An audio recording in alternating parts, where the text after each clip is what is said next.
Hey guys, welcome back. Today we're gonna keep analyzing the Gangstalking survival book. So I'm just telling you now that this is gonna be a really long series. The book is like 200 pages, and since I am trying to explain as much as possible to you and help you understand what is real, what isn't, we are taking a long time to actually analyze each paragraph.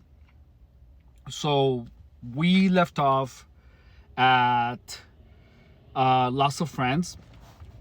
So let's continue there. So I'm gonna keep reading this. So it goes. Okay.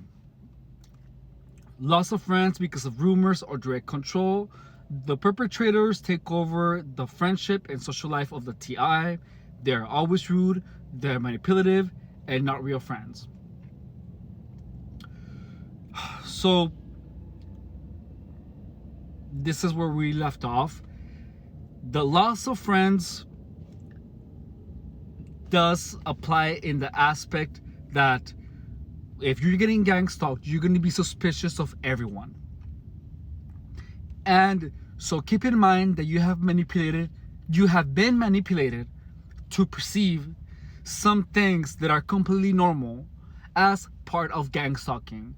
Now, I will not tell you that everyone that you're gonna completely perceive everyone, like you're gonna really know who's actually not behaving in your interest. You're gonna make it really obvious, such as making this sign, typically in your peripheral vision, and a lot.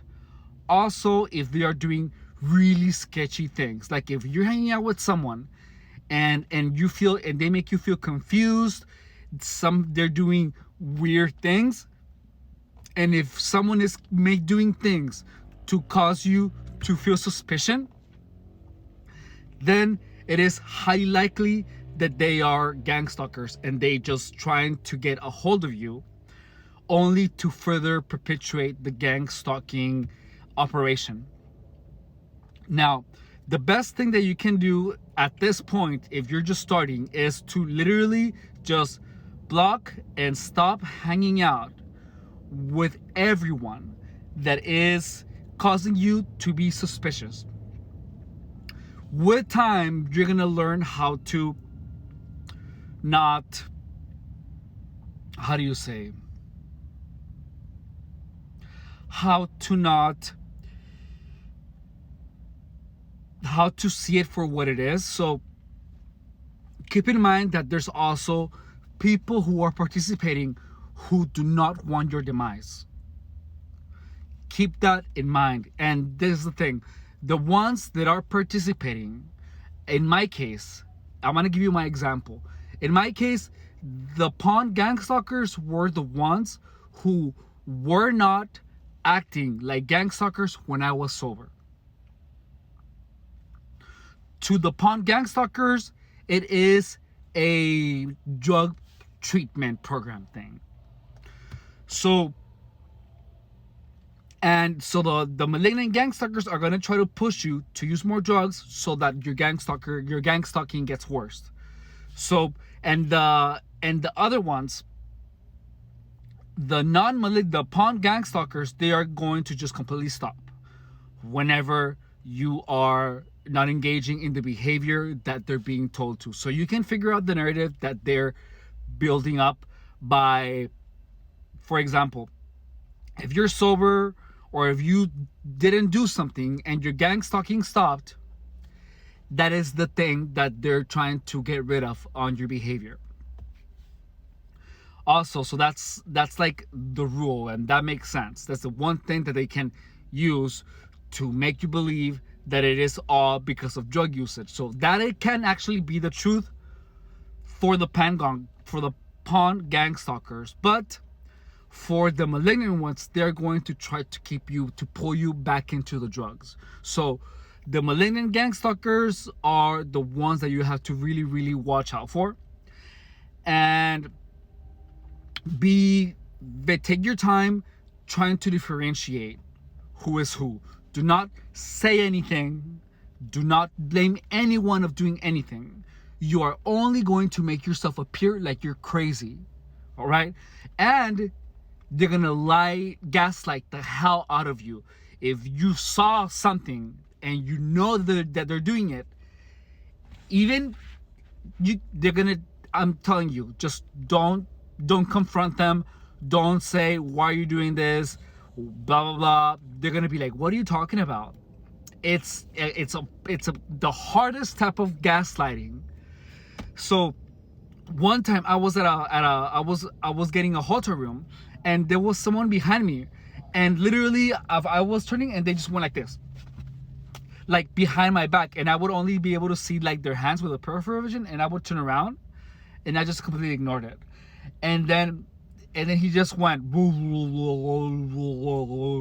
like a monster, I guess, like sketchy things. And then he just literally began like that. And this, I'm gonna say something, but this guy was overweight. So I do personal training, and I work with overweight people. But this guy was going like that so hard that he began to catch his breath. So I turned around and he just went. And he was like, and I thought it was funny because he was, and I was like, what are you doing? And then he was like, what are you talking about? I was like, why are you moving like a crazy person? You're clearly agitated from moving so hard. And he like completely denied it. And he's like, are you saying that I'm fat or whatever? I was like, I never said anything. You're clearly agitated. And he just went, well, stop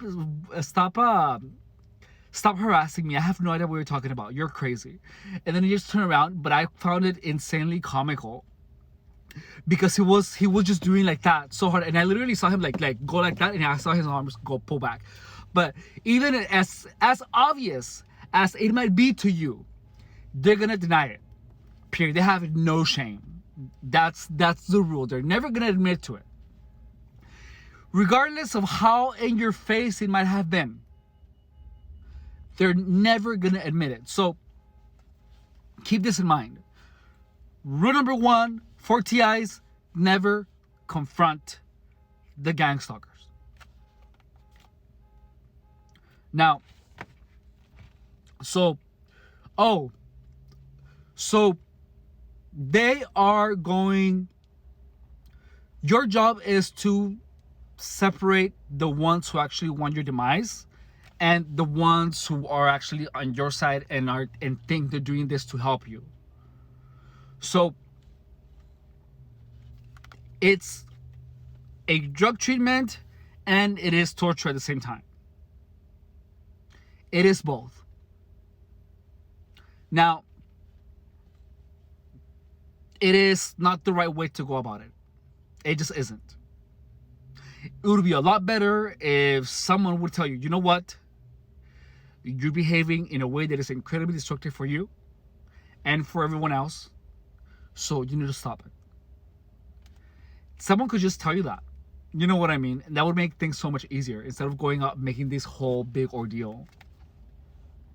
Now, let's keep on. Here he goes. Now,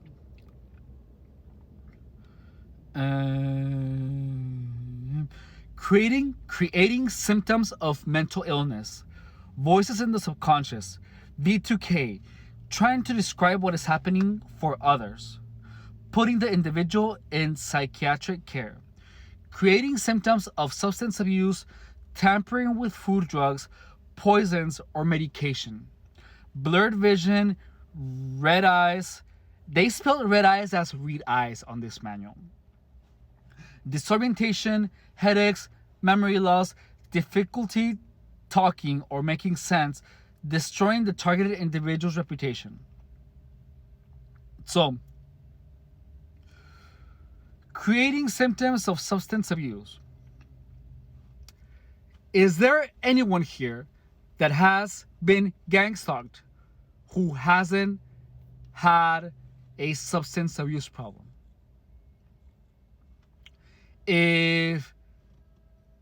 Or that has had nothing to do with substance abuse? I want to hear your story. My email is going to be in the description of this video.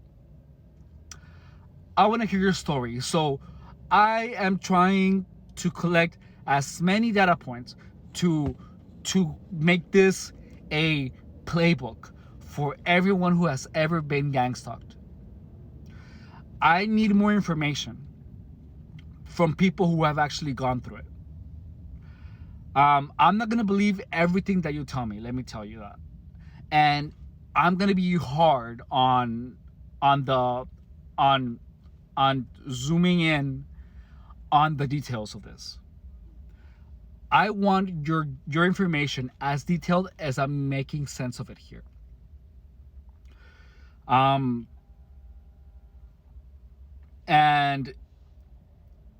yeah, so if you believe that they're using direct energy weapons, I want you to tell me, not that they're using direct energy weapons, but I want you to tell me what you felt. You can still believe that they're using direct energy weapons, but don't communicate that to me. Just tell me that it felt like I felt like a beam of heat. Like, I want to experience it from your physiological perspective, not necessarily from the illusion. All right. I am going to discourage even if you believe it, I'm not going to tell you that you're wrong. Well, I am. I'm going to tell you that you're wrong, but I don't want to hear the narrative that everyone is telling you online, because that is false. Stop giving so much power to the gang stalkers. Now, these symptoms of mental illness, so voices in the subconscious, I'm gonna explain to you why they feel like that. So voices in the subconscious is because your personality has been split. Your internal dialogue has been split from you, and now it has taken the voice of what you anticipate that the gang stalkers are gonna say and are gonna think. So I'm gonna tell you a story. I was driving to a client's house because it was like 5 a.m, and I was at a stop sign, and then I heard a voice say, just keep going, don't stop. And then I looked around, and there was a cop behind me. I did do the stop. I did stop. But what if I had listened to the voice? So from my perspective, at that point in time, it felt like the voice was by someone else in my head telling me to stop. It felt evil. It just felt evil. It felt like the voice wasn't mine.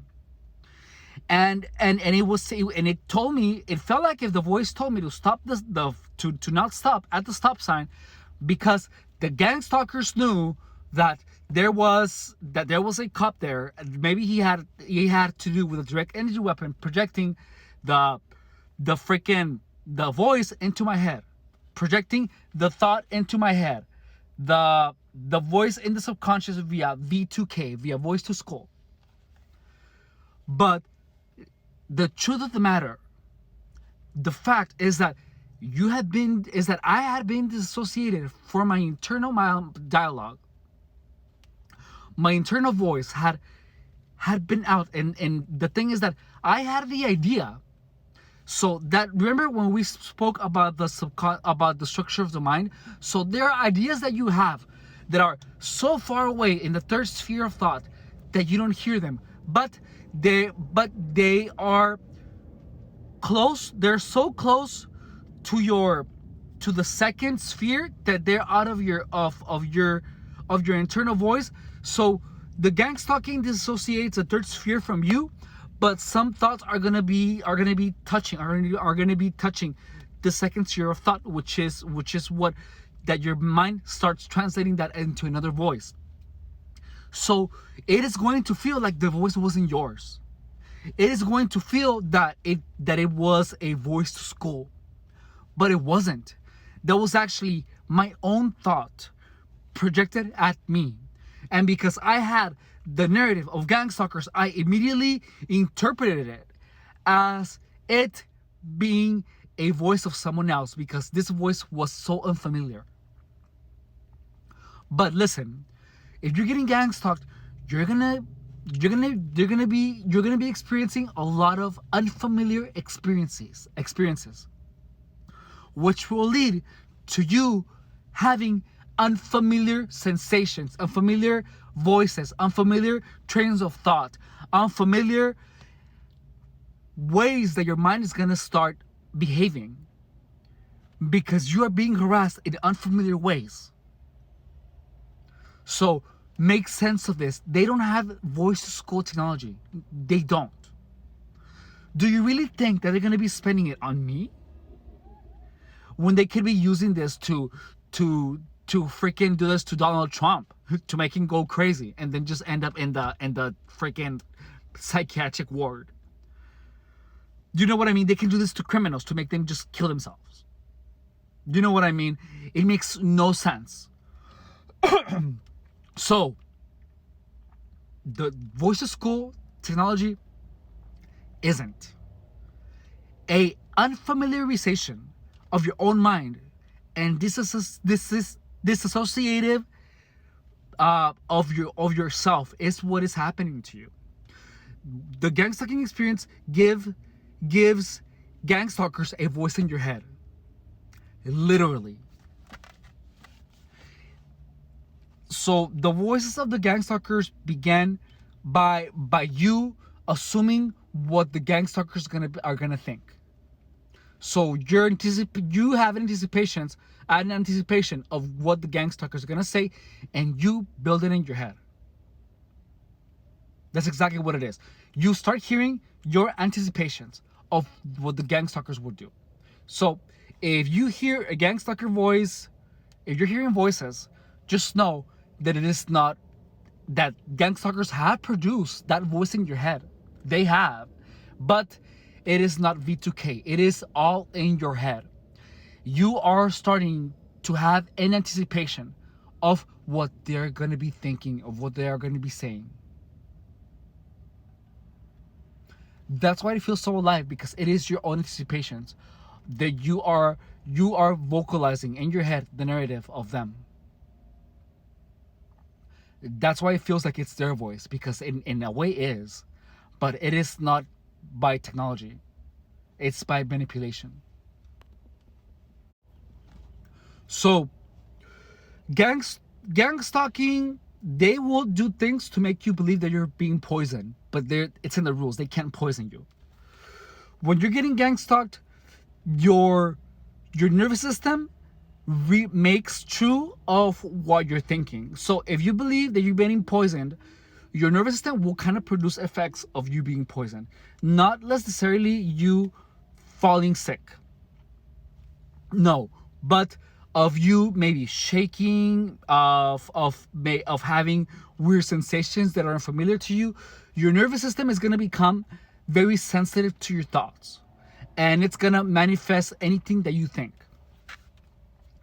So, tampering with food.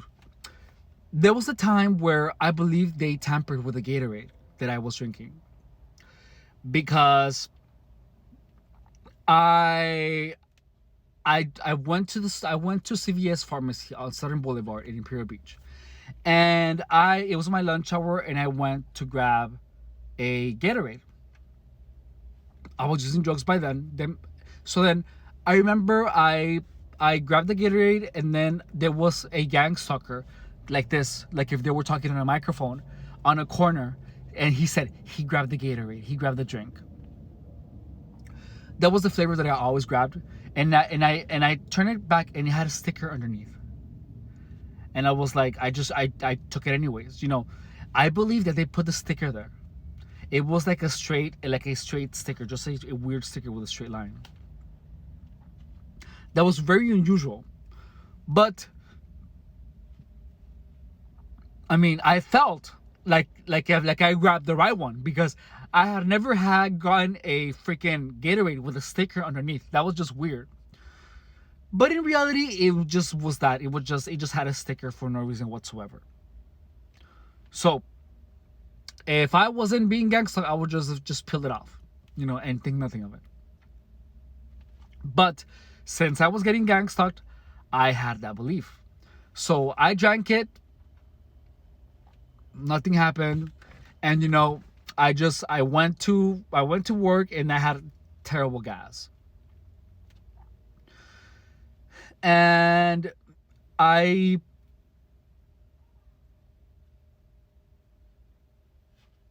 I was done and it felt like everyone heard heard my gas. So then I opened the door and then I had a hallucination, a visual hallucination of all my coworkers peeking through the door. But it was a hallucination. At that point, it was really difficult to differentiate visual hallucinations from reality. So just so you know, if you're getting gang stalked, you're going to have very peculiar hallucinations that you're going to see with your eyes. And the way that you're going to know how to differentiate them is if they are impossibly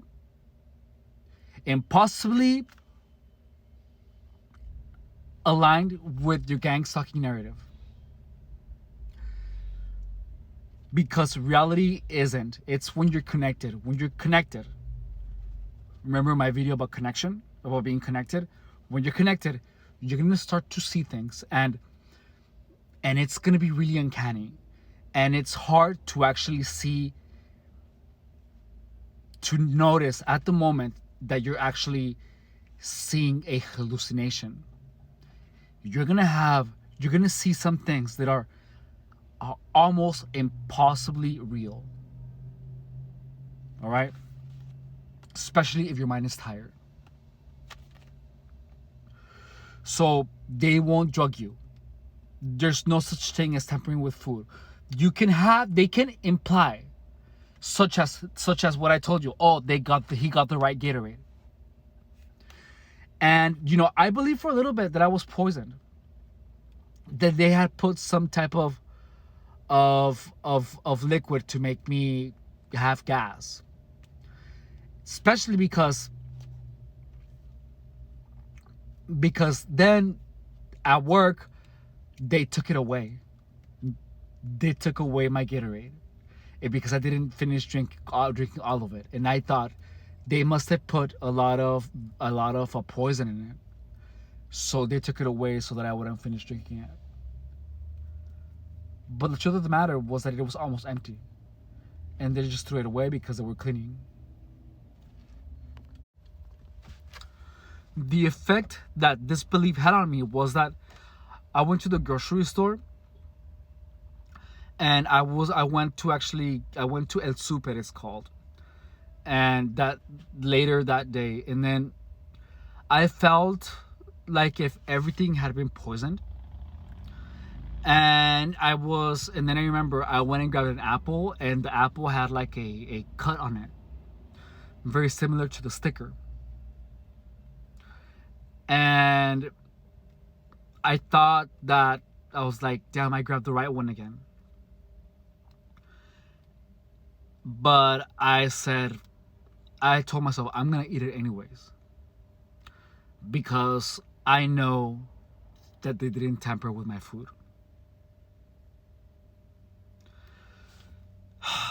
And I ate it and I was fine. So a lot of times it is really hard, especially if you're not familiar with the methods that they use to go against the narrative. So I'm telling you now, they're going to pretend like they poisoned something. That's what they want. They want you to be suspicious of everything that you do. They want you to second guess yourself. They want you to second guess every action. But let me tell you, they don't poison you. They only drug you in front of you. Like if you're there, if they offer you drugs, that's the only way that they're gonna drug you.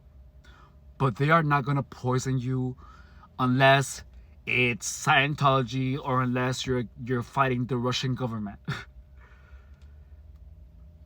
But if you're getting gang stalked and you're a normal civilian,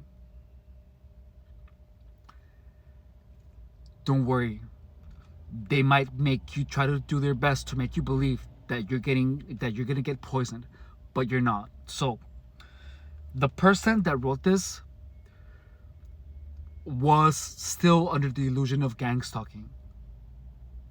So this manual in itself should tell you how real the tricks make everything feel. It's incredibly hard to actually see the truth because they are doing everything around your daily life to make you believe a particular narrative. But they're not poisoning you. They're pretending to have poisoned you. But they're not. I just had terrible gas because I just had terrible gas. That's it. Plus, who's gonna just make you want to fart with poison? You know what I mean? So, oh my god, I just remembered another story. This is the time where they made me believe that for some reason it was harmful for me to not drink water. It was freaking crazy. Oh my god. I'm gonna tell you that other delusion. I didn't write it down, but I remember it clearly. So they were doing the gangstalker grin, like a pissed off gangstalker grin whenever I drank water. And when I stopped drinking water, you know, I began to feel like really sick. Like I began to like shake. I began to have memory loss because I felt that the direct energy weapons were draining my hydration. And that drinking water was gonna alleviate that. But the truth of the matter was that I was using drugs and I was tired. So obviously drinking water or stopping to drink water was gonna affect me. I was obviously dehydrated. But I began to drink too much water. Like a lot of it. Where I began to feel sick. So one time I just drank so much water that I left work. I had to leave early. So then the next day I was at work and I just said I'm gonna stop fucking drinking water because they're not gonna be controlling my water intake. I want to see what it's gonna feel like if the direct energy weapons kill me or dehydrate me. So then I stopped drinking water. So I had slept, I was a little high, and I stopped drinking water. So I began to have a nervous breakdown because I didn't know what it was gonna be. My memory, I began having like gaps in my memory. I began like to shake, but then when the anxiety attack passed, I just came back to normal. The gangster, my coworker Juan, he saw that I wasn't drinking water. And he said, damn it, ya valió. Like, damn, the game is over. And I stopped drinking water, and then that trick was done. They stopped doing the upset grin when I was drinking water. So they pretended to be upset when I would drink water. Like they would just go like, damn it. So I believed, they knew that I believed about the direct energy weapons. They knew that I thought that the direct energy weapons were real. because I was like laughing whenever I drink water, like, haha, you didn't catch me this time, and I drank water. I drank it. I believed the narrative. I'm not gonna lie, I believed it, and I played along for like a week. But then I was like, no, I want to find out what this is about. So it was crazy. Like I had the craziest anxiety attack. My heart was pounding. I began having gaps in my memory. I began freaking out because I began forgetting things. It was insane. It felt like I began taking pictures of what was going on. I even wrote something about it. I took pictures of myself at that point. Ooh, man, it was insane. But it was an anxiety attack because I was risking everything. I was risking my life. I felt like I was risking my life. It felt like that to me. And of course, you're going to get an anxiety attack.